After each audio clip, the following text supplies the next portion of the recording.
ಬರುವ ದಿನದಲ್ಲಿ ಸತೀಶ್ ಜಾರಕಿಹೊಳಿ ಅವರು ಕೆಪಿಸಿಸಿ ಅಧ್ಯಕ್ಷರಾಗ್ತಾರೆ ಅನ್ನೋ ನಿಟ್ಟಿನಲ್ಲಿ ಚರ್ಚೆ ಆಗ್ತಿದೆ.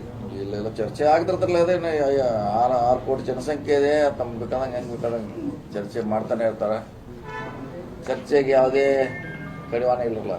ಮುಂದಿನ ಚುನಾವಣೆ ಗಮನ ಇಟ್ಕೊಂಡು ಈಗ ನೀವು ಆದ್ರೆ ಅನುಕೂಲ ಆಗುತ್ತೆ ಅನ್ನುವಂತ ಪಕ್ಷ. ಯಾಕಂದ್ರೆ ಸಿದ್ದರಾಮಯ್ಯ ನಂತರದಲ್ಲಿ ಅಹಿಂದ ನಾಯಕರಿಗೆ ತಾವು ಗುರುತಿಸಿಕೊಳ್ತಿದ್ದಾರೆ ಸರ್. ಇದರಿಂದ ನೀವೇನಾದ್ರೂ ಕೆಪಿಸಿಸಿ ಅಧ್ಯಕ್ಷರಾದ್ರೆ ಪಕ್ಷಕ್ಕೆ ಅನುಕೂಲ ಆಗುತ್ತೆ ಅನ್ನೋ ನಿಟ್ಟಿನಲ್ಲಿ ಅದಿಲ್ಲ ಸರ್. ಅದು ಆ ಪಕ್ಷ ತೀರ್ಮಾನ ಮಾಡೋದು ನಾವಲ್ಲ. ಒಂದ್ ವೇಳೆ ನಿರ್ಧಾರ ಮಾಡಿದ್ರೆ ತಾವು ಸ್ವೀಕಾರ ಮಾಡ್ತಾರೆ. ನೀವು ಮುಂದೆ ಅಧ್ಯಕ್ಷರಾಗ್ತೀರ ಅಂತ ಹೇಳಿ ಈಗ ಹೊಸ ಹೆಲಿಕಾಪ್ಟರ್ ತಗೊಂಡಿರಿ ಅನ್ನೋಂಥದ್ದು ಹಳದಿ ಇತ್ತು ಎಕ್ಸ್ಚೇಂಜ್ ಮಾಡಿವ ಅಷ್ಟೇ.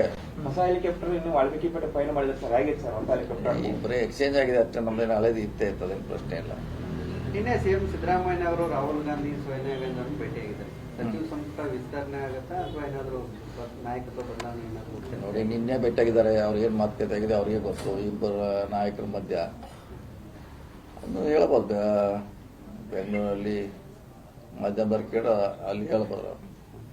ಸಚಿವ ಸಂಪುಟ ಏನಾದ್ರು ವಿಸ್ತರಣೆ ಆಗ್ಬೋದು ಸರ್? ನಮ್ಮ ಕೈಲಿ ಇಲ್ಲದಕ್ಕೆ ನಾವೇನು ಹೇಳೋದು? ಹೇಳಿಗೆ ಅದು ಮಾಡಬೇಕಾದ್ರೆ ಅವ್ರು ನಾವಲ್ಲ. ನೀನು ಹೇಳಿದೀವಿ, ಮೊನ್ನೆ ಹೇಳಿದೀವಿ.